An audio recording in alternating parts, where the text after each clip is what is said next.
இந்த தீபாவளிக்கு 10 நிமிஷத்தில் செய்கிற மாதிரி கிறிஸ்பியான பேக்கரி ஸ்டைல் கார சேவு எப்படி வீட்டிலேயே பண்ணலான்னு பார்க்கலாமா? இது செய்கிறதுக்கு கடலை மாவும் அரிசி மாவும் வேணும். 1 கப்பு கடலை மாவை நல்லா சலிச்சிட்டு எடுத்துக்கோங்க. எந்த கப்பில் மெஷர் பண்ணுறீங்களோ அதே கப்பில் 1/4 கப் அளவு அரிசி மாவும் எடுத்துக்கோங்க. மிளகை கரகரப்பாக பவுடர் பண்ணிவிட்டு 1 டேபிள் ஸ்பூன் அளவு இதில் ஆட் பண்ணிக்கலாம். இதே போல் ஜீரகத்தையும் லேசாக சூடு பண்ணிவிட்டு கரகரப்பாக பவுடர் பண்ணிக்கோங்க. அதான் 1/2 டேபிள் ஸ்பூன் அளவு ஆட் பண்ணிக்கோங்க.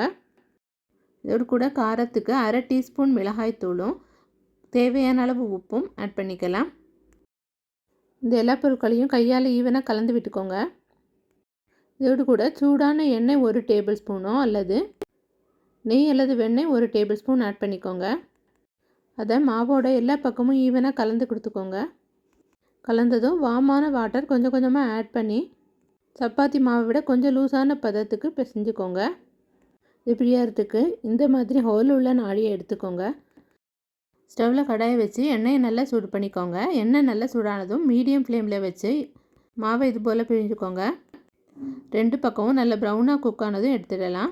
அவ்வளோதான், காஃபிக்கு சூடாக கார சேவ் வீட்டிலையே ரெடி.